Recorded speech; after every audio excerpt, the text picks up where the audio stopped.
बदल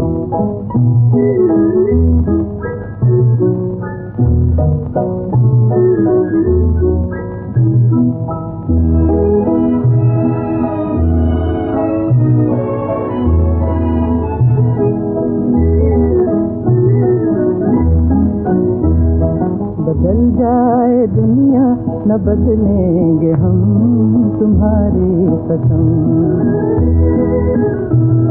बदल जाए दुनिया न बदलेंगे हम तुम्हारी कसम।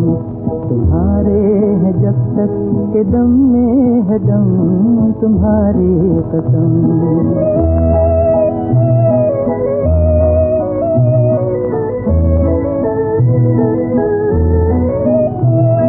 कहो नाम उल्फत का बदनाम क्यों है, हमारी वफाओं पे इल्जाम क्यों है। कहो नाम उल्फत का बदनाम क्यों है, हमारी वफाओं पे इल्जाम क्यों है। बताओ तो होगा तुम्हारा करम तुम्हारी कसम। बदल जाए दुनिया न बदलेंगे हम तुम्हारी कसम।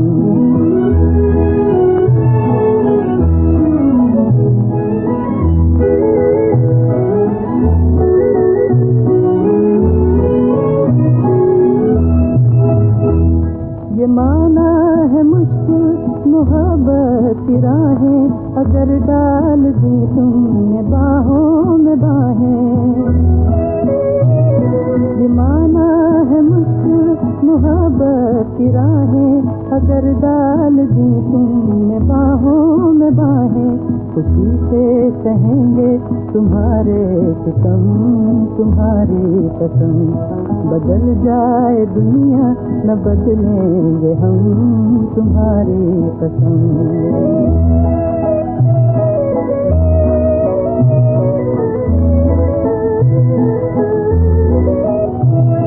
जहाँ तक जहाँ के नजारे रहेंगे तुम्हारे रहे हैं तुम्हारे रहेंगे। जहाँ तक जहाँ के नजारे रहेंगे तुम्हारे रहे हैं तुम्हारे रहेंगे। न डोलेंगे उल्फत में अपने कदम तुम्हारी कसम। बदल जाए दुनिया न बदलेंगे हम तुम्हारी कसम। ओम शांति 18/9/2025 प्रातः मुरली। ओम शांति। बाप दादा मधुबन। बाबा आज कह रहे हैं, मीठे बच्चे, जब तुम फूल बनेंगे तब ये भारत कांटों के जंगल से संपूर्ण फूलों का बगीचा बनेगा। बाबा आया है तुम्हें फूल बनाने। मीठे बच्चे, जब तुम फूल बनेंगे तब ये भारत कांटों के जंगल से संपूर्ण फूलों का बगीचा बनेगा। बाबा आया है तुम्हें फूल बनाने। प्रश्न, मंदिर लायक बनने के लिए किन बातों पर विशेष ध्यान देना है? उत्तर, मंदिर लायक बनना है तो चलन पर विशेष ध्यान दो। चलन बहुत मीठी और लॉयल होनी चाहिए। इतना मीठापन हो जो दूसरों को उसकी महसूस आए। अनेकों को बाप का परिचय दो। अपना कल्याण करने के लिए अच्छी रीति पुरुषार्थ कर सर्विस पर लगे रहो। गीत, बदल जाए दुनिया न बदलेंगे हम। ओम शांति।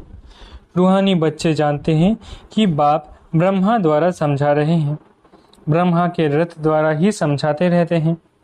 हम ये प्रतिज्ञा करते हैं कि श्रीमत पर हम इस भारत की भूमि को पतित से पावन बनाएंगे। भारत खास और दुनिया आम, सबको हम पतित से पावन बनने का रास्ता बताते हैं। इतने ख्यालात हर एक को अपनी बुद्धि में रखना है। बाप कहते हैं, ड्रामा अनुसार जब तुम फूल बन जाएंगे और जब समय आ जाएगा तो संपूर्ण बगीचा बन जाएगा। बागवान भी निराकार को कहा जाता है, माली भी निराकार को कहा जाता है, साकार को नहीं। माला भी आत्मा है, न कि शरीर। बागवान भी आत्मा है। बाप समझाएंगे तो जरूर शरीर द्वारा ना। शरीर के साथ ही उनको माली बागवान कहा जाता है जो इस विश्व को फूलों का बगीचा बनाते हैं। बगीचा था जहाँ ये देवताएं रहते थे, वहाँ कोई दुख नहीं था। यहाँ इस कांटों के जंगल में तो दुख है। रावण का राज्य है, कांटों का जंगल है। फट से कोई फूल नहीं बनते। देवताओं के आगे जाकर गाते भी है कि हम जन्म जन्मांतर के पापी है, अजामिल है। ऐसी प्रार्थना करते हैं, अब आकर हमको पुण्य आत्मा बनाओ। समझते हैं हम पाप आत्मा है। कोई समय पुण्य आत्मा थे, अभी इस दुनिया में पुण्य आत्माओं के सिर्फ चित्र है। राजधानी के हेड्स के चित्र है और उन्हों को ऐसा बनाने वाला निराकार है शिव।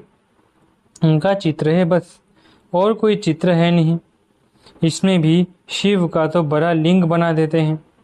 कहते भी है कि आत्मा स्टार मिसल है, तो जरूर बाप भी ऐसा होगा ना, परंतु उनकी पूरी पहचान नहीं है। इन लक्ष्मी नारायण का विश्व में राज्य था। इनके लिए कहाँ भी कोई ग्लानि की बात नहीं लिखते। बाकी श्री कृष्ण को कब द्वापर में कब कहाँ ले जाते हैं। लक्ष्मी नारायण के लिए सब कहेंगे स्वर्ग के मालिक थे। ये है तुम्हारी एम ऑब्जेक्ट। राधे कृष्ण कौन है? मनुष्य बेचारे एकदम मूंझे हुए हैं, कुछ नहीं समझते। जो बाप द्वारा समझते हैं वो समझाने लायक भी बनते हैं, नहीं तो लायक बन नहीं सकते। दैवी गुण धारण कर नहीं सकते। भल कितना भी समझाओ, परंतु ड्रामा अनुसार ऐसा होना ही है। तुम अभी खुद समझते हो, हम सब बच्चे बाप की श्रीमत पर भारत की रूहानी सर्विस करते हैं अपने ही तन मन धन से। प्रदर्शनी अथवा म्यूजियम आदि में पूछते हैं तुम भारत की क्या सेवा करते हो। तुम जानते हो हम भारत की बहुत अच्छी सर्विस करते हैं। जंगल से बगीचा बना रहे हैं, सत्युग है गार्डन, ये है कांटों का जंगल। एक दो को दुख देते रहते हैं, ये तुम अच्छी रीति समझा सकते हो। लक्ष्मी नारायण का चित्र भी बहुत अच्छा बनाना चाहिए। मंदिरों में बहुत खूबसूरत चित्र बनाते हैं, कहाँ गोरा कहाँ सावरा चित्र बनाते, उनका क्या राज है ये भी समझते नहीं। तुम बच्चों को अभी ये सारा ज्ञान है। बाप कहते हैं मैं आकर सबको मंदिर लायक बनाता हूँ, परंतु सब मंदिर लायक नहीं बनते हैं। प्रजा को तो मंदिर लायक नहीं कहेंगे ना। प्रजा उन्हों की होगी जो पुरुषार्थ कर बहुत सर्विस करते हैं। तुम बच्चों को रूहानी सोशल सर्विस भी करनी है। इस सेवा में अपना जीवन सफल करना है। चलन भी बहुत मीठी सुंदर होनी चाहिए, जो औरों को भी मीठेपन से समझा सके। खुद ही कांटा होगा तो किसको फूल कैसे बनेंगे? उनका तीर पूरा लगेगा नहीं। बाप को याद नहीं करते होंगे तो तीर कैसे लगेगा? अपने कल्याण के लिए अच्छी रीति पुरुषार्थ कर सर्विस में लगे रहो। बाप भी सर्विस पर है ना, तुम बच्चे भी दिन रात सर्विस पर रहो। दूसरी बात समझाते हैं, शिव जयंती पर बहुत बच्चे तारे भेज देते हैं। उनमें भी ऐसे लिखत लिखनी चाहिए जो वो तारे किसको भी दिखाए तो समझ जाए। आगे के लिए क्या करना है उसका पुरुषार्थ किया जाता है।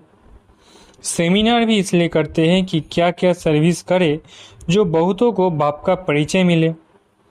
तारे ढेर रखी है, इनसे बहुत काम ले सकते हो। एड्रेस डालते हैं शिव बाबा केयर ऑफ ब्रह्मा।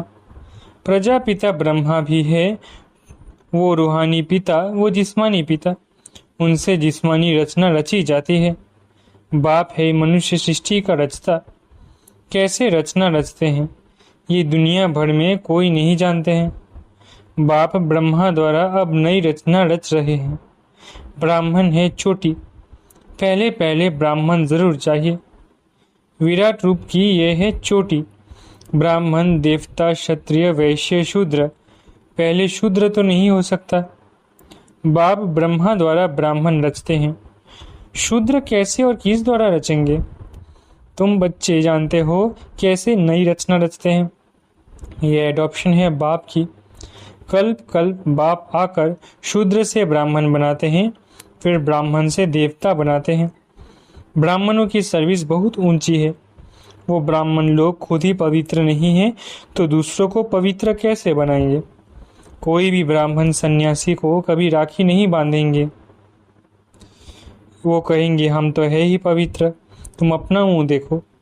तुम बच्चे भी कोई से राखी नहीं बंधवा सकते। दुनिया में तो सब एक दो को बांधते हैं, बहन भाई को बांधती है। ये रिवाज अभी निकला है। अभी तुम शूद्र से ब्राह्मण बनने के लिए पुरुषार्थ करते हो। समझाना पड़ता है, मेल फीमेल दोनों पवित्रता की प्रतिज्ञा करते हैं।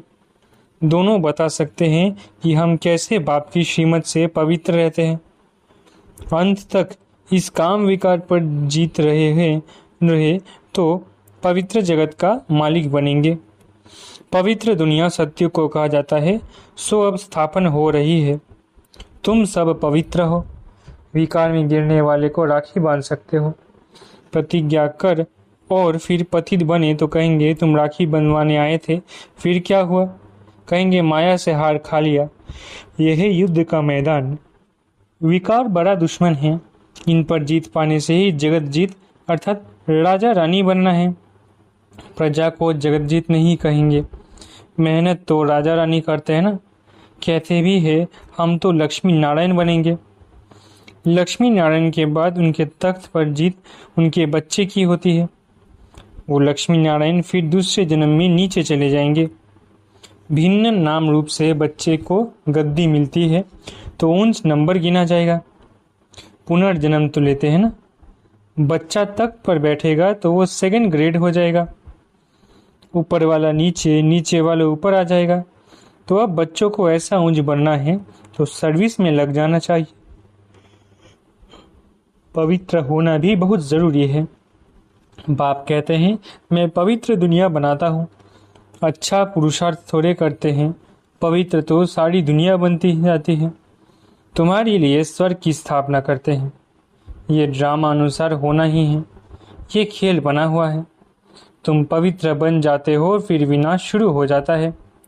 सत्य की स्थापना हो जाती है। ड्रामा को तो तुम समझ सकते हो।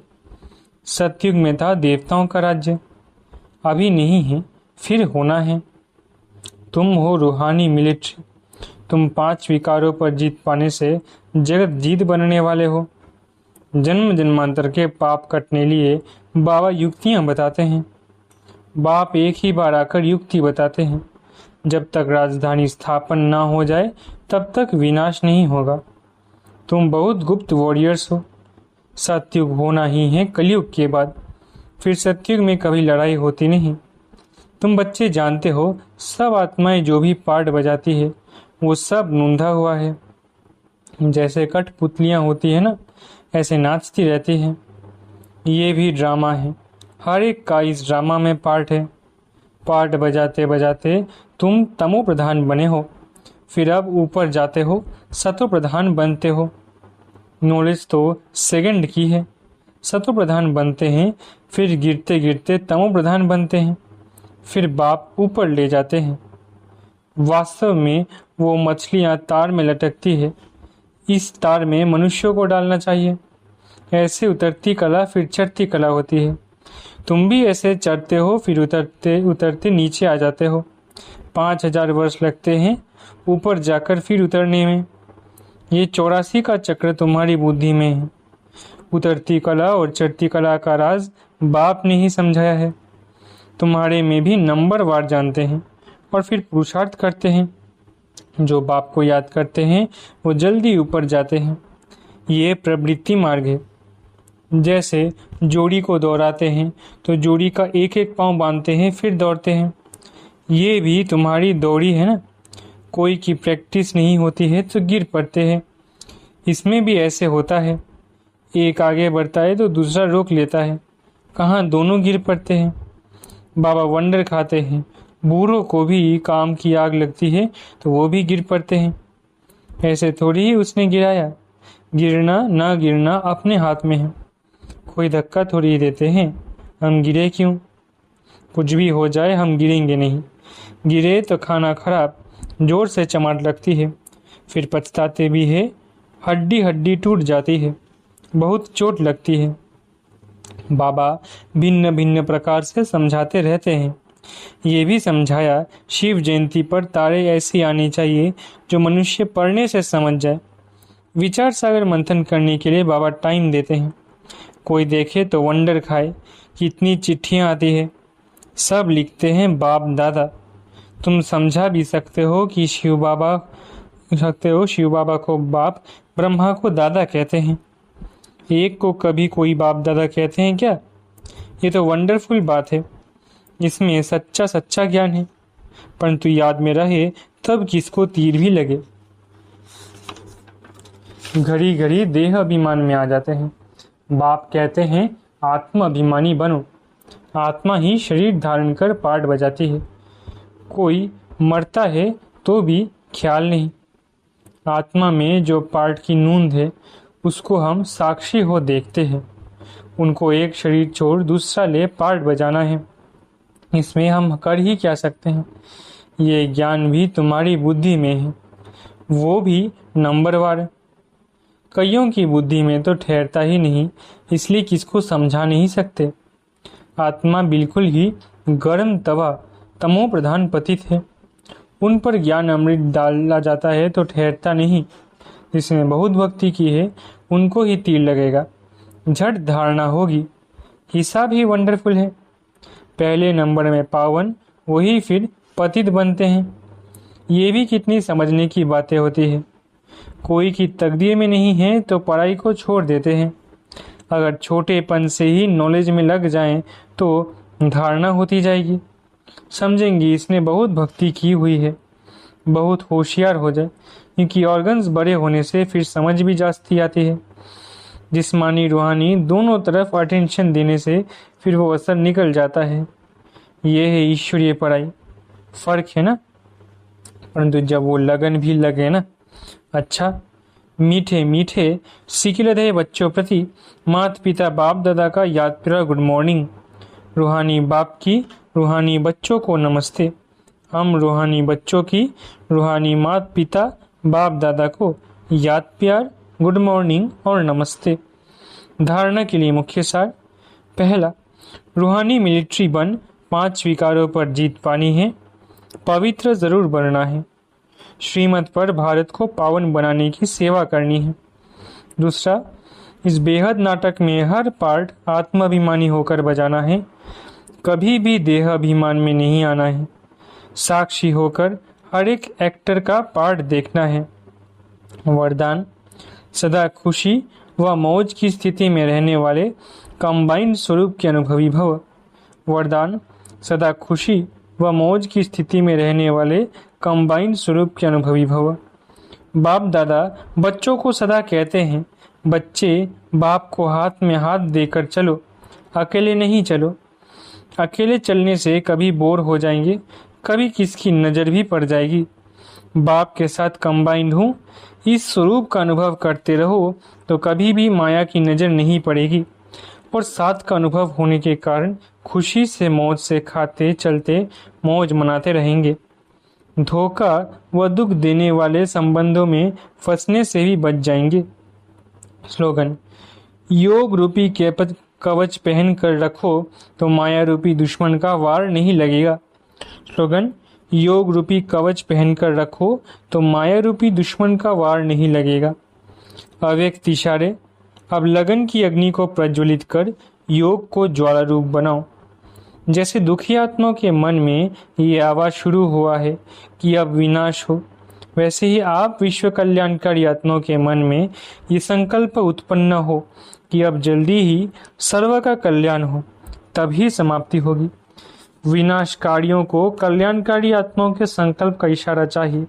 इसलिए अपने एवर रेडी बनने के पावरफुल संकल्प से ज्वाला रूप योग द्वारा विनाश ज्वाला को तेज करो। अच्छा, ओम शांति। शुक्रिया बाबा।